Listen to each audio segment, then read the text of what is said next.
শিক্ষা অন্বেষণকারী ছাত্র সকল। আর এক শ্রেণী হচ্ছেন কমিটি বৃন্দু, পরিচালক মণ্ডলী। আর এক শ্রেণী হচ্ছেন জনসাধারণ। এই চার শ্রেণীর মানুষকে সামনে রেখেই ইনশাআল্লাহ আমার সংক্ষিপ্ত আলোচনা ইতি করব। ওমা তৌফিক ইল্লা বিল্লাহ। প্রিয় শ্রোতা মণ্ডলী, প্রথম শ্রেণী ওলামায়ে দ্বীন। ওলামায়ে দ্বীন, এদের সম্মান, এদের মর্যাদা আমরা অনেকেই জানি না, অনেকেই বুঝি না। কারণ এদেরকে আমরা ভিখারি বানিয়ে রেখেছি। এদেরকে আমরা সমাজের বুকে একেবারে নিম্ন স্তরে পৌঁছে রেখেছি। তাই এদের সম্মান, এদের মর্যাদা আমরা বুঝি না। সম্মান কে দিয়েছেন? মহান স্রষ্টা আল্লাহ তাআলা দিয়েছেন। আল্লাহ তাআলা তার মহাগ্রন্থে বিভিন্ন জায়গার মধ্যে উলামায়ে কেরামদের সম্মান এবং মর্যাদার কথা উল্লেখ করেছেন, সার্টিফাই করছেন। আল্লাহ তাআলা বলেন সূরা ফাতিরের 28 নম্বর আয়াতের মধ্যে, ইন্নামা ইয়াখশাল্লাহা মিন ইবাদিহিল উলামা। আল্লাহ তাআলার অসংখ্য বান্দা, সেই অসংখ্য বান্দার মধ্যে যারা জ্ঞানী গুণী ওলামা সম্প্রদায়, এরা বেশি বেশি আল্লাহ তাআলাকে ভয় করে। আর এই ভয় করার কারণেই আল্লাহ তাআলা এদেরকে সম্মান দিয়েছেন। পার্থিব জীবনে এদেরকে সম্মান দিয়েছেন, পারলৌকিক জীবনেও এদের জন্য সম্মান রক্ষিত আছে। আল্লাহ তাআলা বলেন সূরা মুজাদালার 11 নম্বর আয়াতের মধ্যে, ইয়ারফাইল্লাহুল্লাযীনা আমানু মিনকুম ওয়াল্লাযীনা উতুল ইলমা দারাজাত। কেন এদের সম্মান দিয়েছেন আল্লাহ তাআলা? আল্লাহ তাআলা বলেন সূরা জুমারের 9 নম্বর আয়াত, কুল হাল ইয়াস্তাবিল্লাযীনা ইয়া'লামুনা ওয়াল্লাযীনা লা ইয়া'লামুন। হে নবী বলে দাও, যারা শিক্ষিত এবং অশিক্ষিত তারা কি সমান? কখনোই না। শিক্ষিত এবং অশিক্ষিত সমান না, বরং শিক্ষিতরা হচ্ছে চক্ষুশীল এবং অশিক্ষিত মূর্খ, এরা হচ্ছে অন্ধ। আল্লাহ তাআলা পবিত্র কালাম পাকের অন্যতরে বলেন, কুল হাল ইয়াস্তাবিল আ'মা ওয়াল বাসীর। হে নবী বলে দাও, যারা চক্ষুশীল এবং অন্ধ তারা কি সমান? কখনোই না। চক্ষুশীল কারা? যাদের মধ্যে কোরআন ও সহিহ সুন্নাহর জ্ঞান আছে। এবং অন্ধ কারা? যাদের মধ্যে কোরআন ও সহিহ সুন্নাহর কোনো জ্ঞান নেই, তারা হচ্ছে অন্ধ। তারা ভালো বুঝতে পারে না, দেখতে পায় না। তাদের দৃষ্টিতে কোনটা ভালো, কোনটা মন্দ, কোনটা পাপ, কোনটা নেকি বুঝে আসে না। তাই তাদেরকে অন্ধ বলা হয়েছে। এদেরকে আল্লাহ তাআলা এত ভালোবেসেছেন যে এদের সার্টিফাই তার মহাগ্রন্থ আল কোরআনের বিভিন্ন আয়াতের মধ্যে করেছেন। এবার আসুন, আমাদের শেষ নবী মুহাম্মদ রাসূলুল্লাহ সাল্লাল্লাহু আলাইহি ওয়াসাল্লাম এই আলিম সম্প্রদায় সম্বন্ধে কি বলেছেন। সহিহ বুখারীর 71 নম্বর হাদিস, বিখ্যাত সাহাবী মুআবিয়া রাদিয়াল্লাহু তাআলা আনহু তিনি বর্ণনা করছেন, রাসূলুল্লাহ সাল্লাল্লাহু আলাইহি ওয়াসাল্লাম বলেছেন, মাইয়ুরিদিল্লাহু বিহি খায়রান ইয়াফাক্কিহু ফিদ্দীন। আল্লাহ তাআলা যার মঙ্গল চান, আল্লাহ তাআলা যাকে ভালোবাসেন, যাকে পছন্দ করেন, আল্লাহ তাআলা তাকেই দ্বীনি শিক্ষায় শিক্ষিত করেন, তাকে দ্বীন বুঝার সুবর্ণ সুযোগ করে দেন, তাকেই দ্বীন বুঝার শক্তি দিয়ে থাকেন, যাকে আল্লাহ তাআলা ভালোবাসেন। আল্লাহ তাআলা পবিত্র কালাম পাকের সূরা বাকারার 269 নম্বর আয়াতের মধ্যে বলছেন, ইউতিল হিকমাতা মান ইয়াশা ওয়া মান ইউতাল হিকমা ফাকাদ উতিয়া খায়রান কাসীরা ওয়া মা ইয়াযাক্কারু ইল্লা উলুল আলবাব। হিকমা বলা হয়েছে ফাহমুল কিতাবি ওয়াস সুন্নাহ, কোরআন এবং সহিহ সুন্নাহ বুঝার শক্তি একে বলা হয় হিকমা। আল্লাহ তাআলা যাকে ভালোবাসেন তাকেই কোরআন ও সহিহ সুন্নাহ বুঝার তৌফিক এনায়েত করে থাকেন।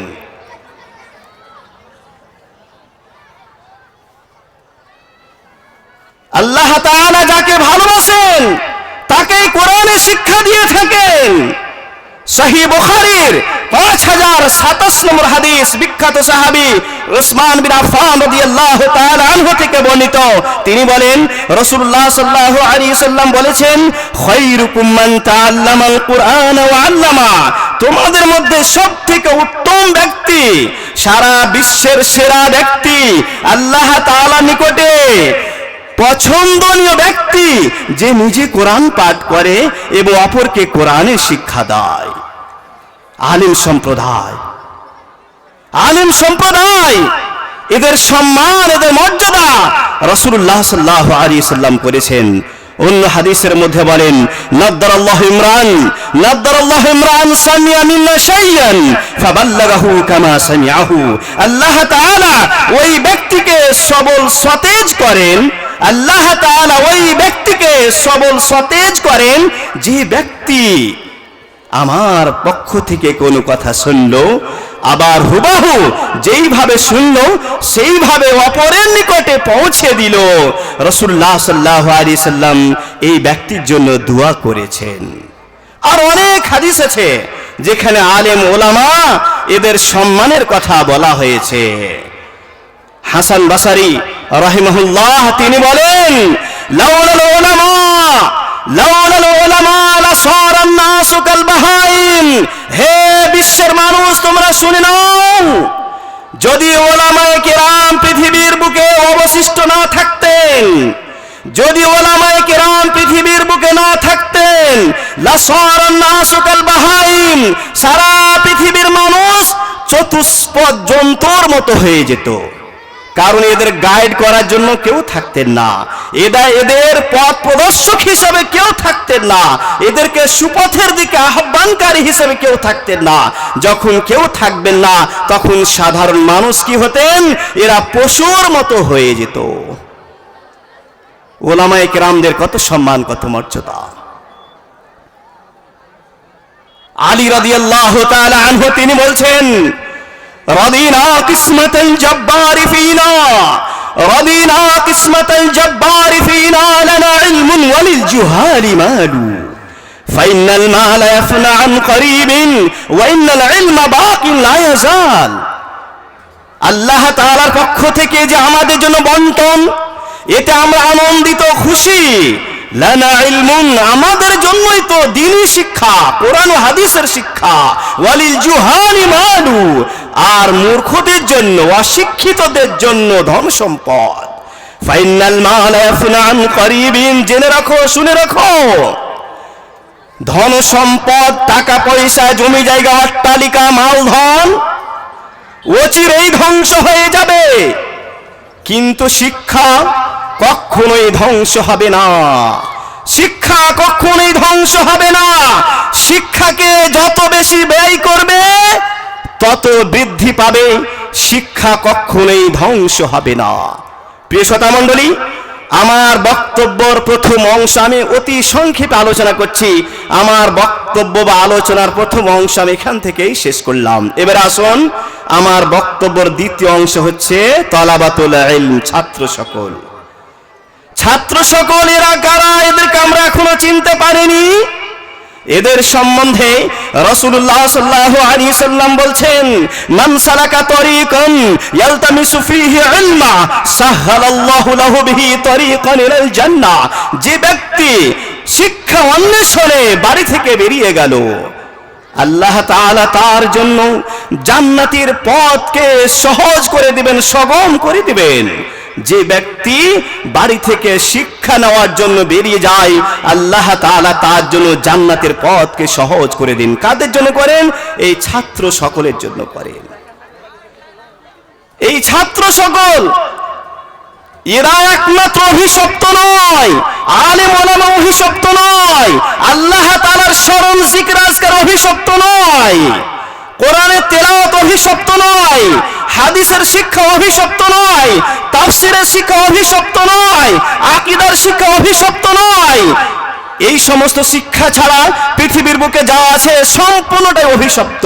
রাসূলুল্লাহ সাল্লাল্লাহু আলাইহি সাল্লাম বলছেন, আদ-দুনিয়া কুল্লুহা মালউনা, আদ-দুনিয়া কুল্লুহা মালউনা ওয়া মালউন মা ফিহা ইল্লা যিকরাল্লাহি তাআলা ওয়া মা ওয়ালাহু ওয়া আলিমান আও মুতাআল্লিমান।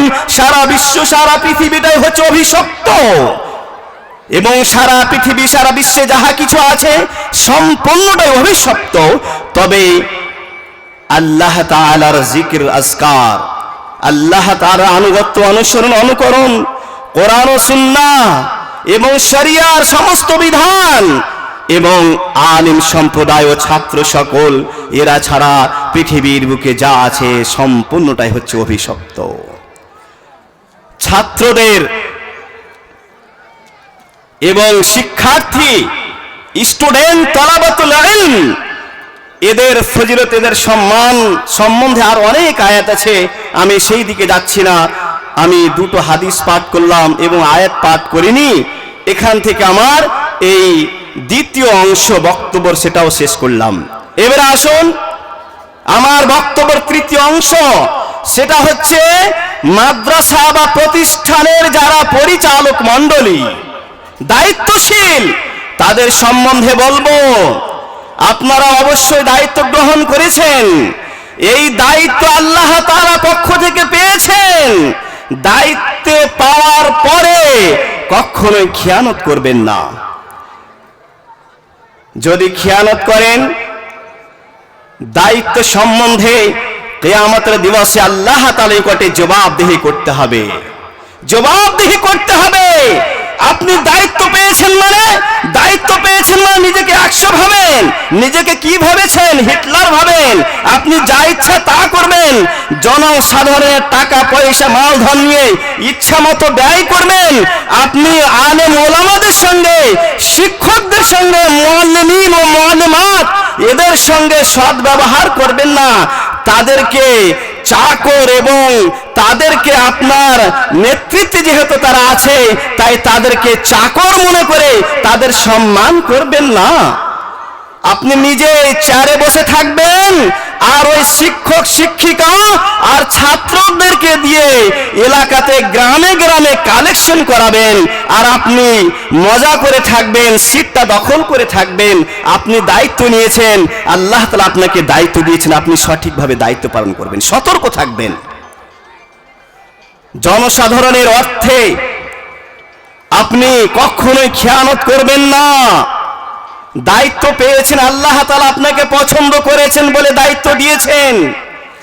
দায়িত্ব পাওয়া মানে এই নয় যে আপনি 24 ঘন্টা লাঠি ঘোরাতে থাকবেন। আপনি 24 ঘন্টা ওই শিক্ষক শিক্ষিকাদের সঙ্গে ভালো আচরণ করবেন না। তাদের পিছনে আপনি নামাজ পড়বেন, তারাকে ইমাম বানিয়ে রাখবেন, আর তাদের বেতন দিবেন মাত্র 5,000 টাকা, 6,000 টাকা, 4,000 টাকা, 7,000 টাকা, 6,000 টাকা।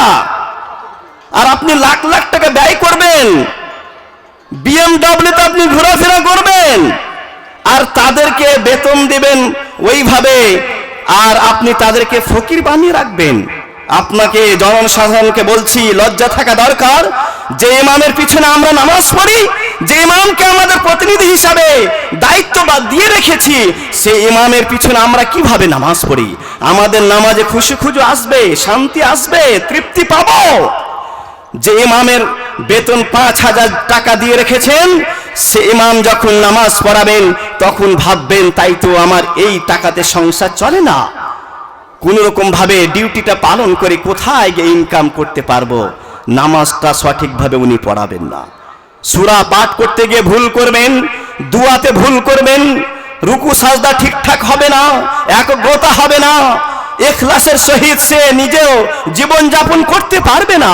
কারণ আপনি হচ্ছেন অপরাধী, আপনি তাকে শিখিয়েছেন, কারণ আপনি তার জীবন নিয়ে খেলা করেছেন। আমি দায়িত্বশীলদেরকে বলবো, দায়িত্ব পেয়েছেন আলহামদুলিল্লাহ, আল্লাহ তাআলার পক্ষ থেকে আপনাকে দায়িত্বশীল বানানো হয়েছে।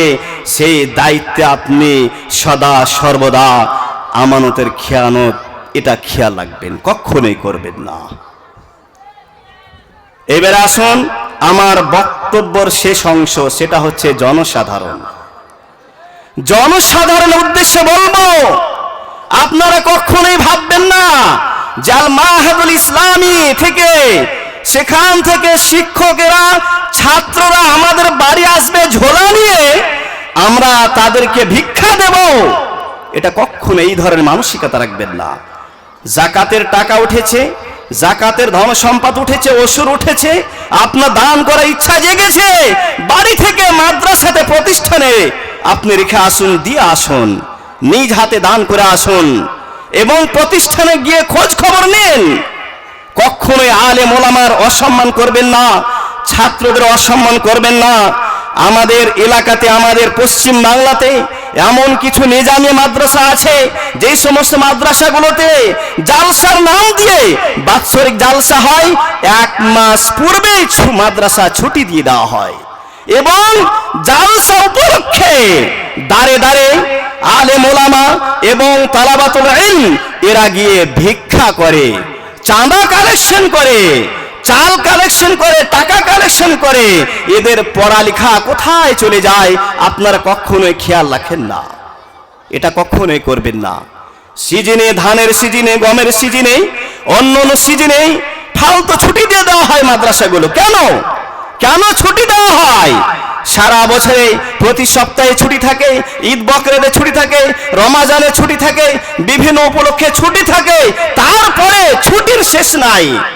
জালসার ছুটি, ধান কালেকশন করা ছুটি, গম কালেকশন করা ছুটি, নাইট জালসার ছুটি। কেন এই ধরনের ছুটি করবেন না? আপনারা মাল মাদ্রাসাতে স্বেচ্ছায় দিয়ে আসবেন, তাহলে তারা সারা বছর ঠিকঠাক ক্লাস করাতে পারবেন, আর এইভাবে শিক্ষার উন্নয়ন ঘটবে। আর যদি ভাবেন আমি বাড়িতে বসে আছি, মাল আমার বাড়িতে আছে, ওরা ছুটি করে আমার বাড়ি আসুক, এই মানসিকতা থাকলে দিনের কাজ করতে পারবেন না। আপনাদেরকে একটা সুসংবাদের হাদিস শুনিয়ে আমার বক্তব্যের ইতি টানছি। সহিহ মুসলিম এবং বুখারীতে হাদিসটি আছে।